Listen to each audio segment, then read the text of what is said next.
our number 5, which is the Jets and Bears are done, and both you and I were right because That's this. right.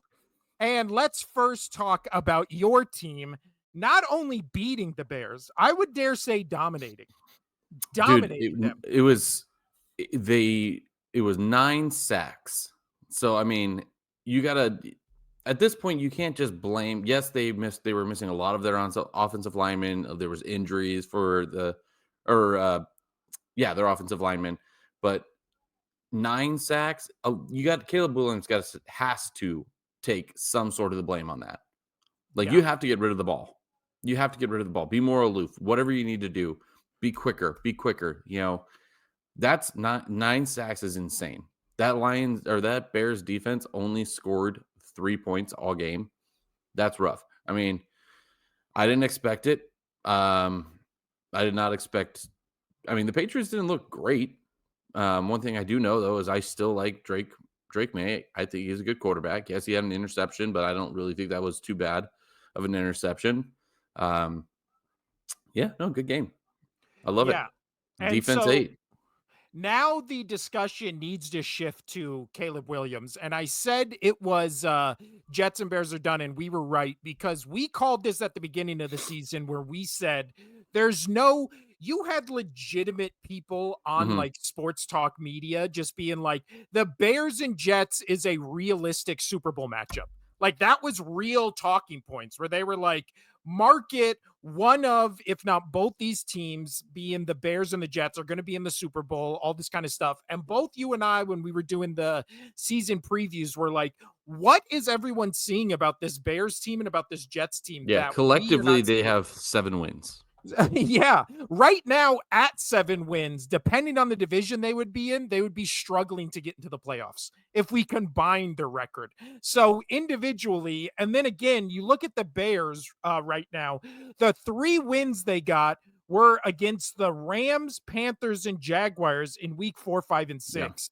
And those 3 wins were when all 3 of those teams had the 32nd, 31st, and I believe like 29th worst defense in the league.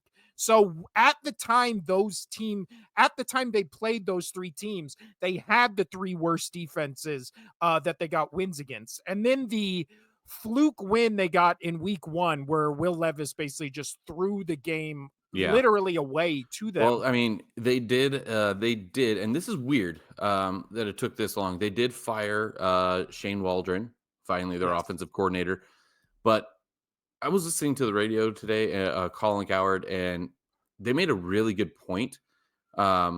J-Mac, and Colin, it was during his J-Mac's, like, news session, was talking about why did it take this long for them to fire Shane Waldron? Like, you do that Sunday night, you do that Monday morning. You do not do that, you do not do that Halfway today. into the week. Yeah. Yeah, because That's you have a a game good to point. plan for. Yeah. And now all of a sudden, you don't hear the talk where it's like, oh, remember how everybody was touting this was the best what is it, set up for a rookie quarterback in the history of the NFL. Now all of a sudden that talking point has just gone away because it's like, oh, actually the coaching's bad and the coordinators are bad and the So, owner's I wanna bad. ask you this, do you think that, Matt Eberflus should have been the coach of the Bears should have been fired as well?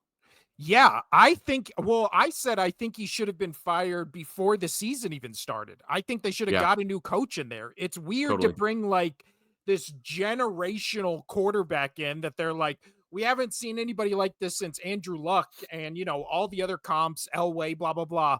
And then this once in a lifetime coach and then it's like, "Oh yeah, but we're going to have our bad coach who got us the number 1 pick be his head coach."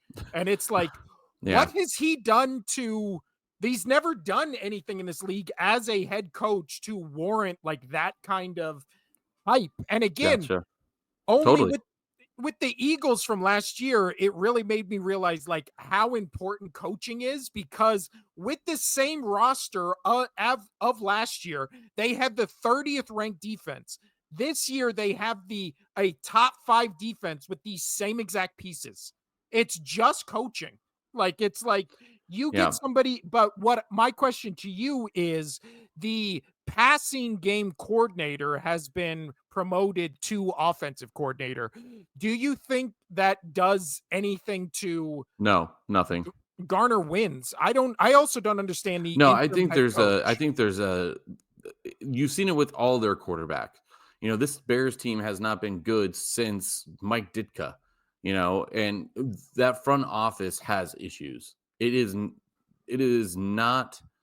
I mean, you had Justin Fields, you had Mick Trubisky. Things didn't work out, but at some point, like Caleb Williams, he's supposed to be the guy, and you still can't get it right with him. Like Yeah, there's something going on in this front office, and I think they just need a clean house.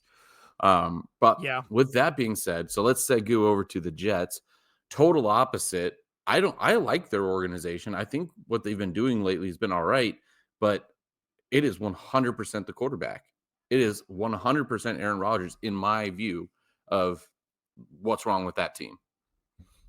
Also, wait a second here. We might have breaking news, Casino, because I did not realize this. Did the Cardinals blow out the Jets more than the Eagles blew out the Cowboys?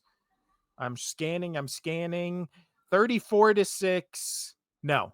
31-6. Okay. So that is still blowout of the week. You almost lost your extra point. Thank you. But no. So when it comes to Cardinals and Jets, I agree with you that I think what is it? Aaron Rodgers basically cost them the game by doing what we've said has been an issue with Aaron Rodgers for minimum the last 5 years, which is he is too cautious with the football, and he must be the biggest fan of his touchdown to interception ratio, because he doesn't take risk when he throws the football, which is good on one hand, but on the other hand, it's like not taking risk also means he doesn't throw the ball deep. He doesn't ever try to buy Well, I'm time in so the glad they got pocket. Devontae Adams over there. Yeah, so far in this game, Devontae Adams was targeted 13 times. 13 times, and he only caught 6 balls for 31 yards, no touchdowns. So against the Cardinals, which again, Cardinals are now 6-4 and leading the NFC West. So it's not like they lost to, or it's not like they got blown out by a bad team. They got blown out by a good team, but they also got blown out by a team that's defense isn't anything crazy. Like it's not, and they still offensively, they could only get to 207 yards again against the Jets or against the Cardinals defense that is not, it's like middle of the road. It's not good. It's not great. I'll look it up right now. But yeah, when it comes to the Jets, Casino, more so than the Bears, because the Bears, at least it's like they could get a new coaching staff in here and turn this thing around in a season. With the Jets, it's like, what do you do with a 40-plus-year-old quarterback and then basically all your good players on contracts that either Are expire? just rotting away. Yeah, like this is, what do they do? They got to get rid of him. They need to move off him. There was a really funny thing that one of my Patriot buddies sent me, and you being a fan of The Office, it's a picture of, you remember when Michael was shaking hands with his old boss and he had the mullet and everything? Yeah, yeah, yeah. Yeah. So here, I got it pulled up, but for the viewers that were just listening, so it's that, and it's highest expectations in 25 years, lowest expectations in 25 years, and they're both 3-7. It is, it is spot on. It's so spot on. Like this is exactly what I thought the Patriots would be this year. Still a bad team, figuring things out. You know, Start accumulating space for draft picks and cap space and all that jazz, and find out if you have a quarterback with Drake May. We're doing all those things, and everything's getting slightly better. Yes, Rod Mayo's, the whole soft comment didn't look good, but the team has gotten better, right? As of late, they look a little bit better, but the Jets, they just keep getting worse and worse and worse, and they have legitimately lost 3 games on Aaron Rodgers alone because he's not taking the risks. So, yep, Yeah. done with. Uh, But yeah, when it comes to the Jets, I believe it's something like $40 million it would be in dead cap to get rid of Aaron Rodgers. Sometimes you just have to eat bad contracts. Like, you can't let, again, you have Devontae Adams and Garrett Wilson on your team, and then Brees Hall as your running back. Those are three all pro offensive weapons Send him to that the Patriots. I'll take him. yeah, that, like you just said, any team in the league, if they were on free agency, would basically try to sign all three of those guys.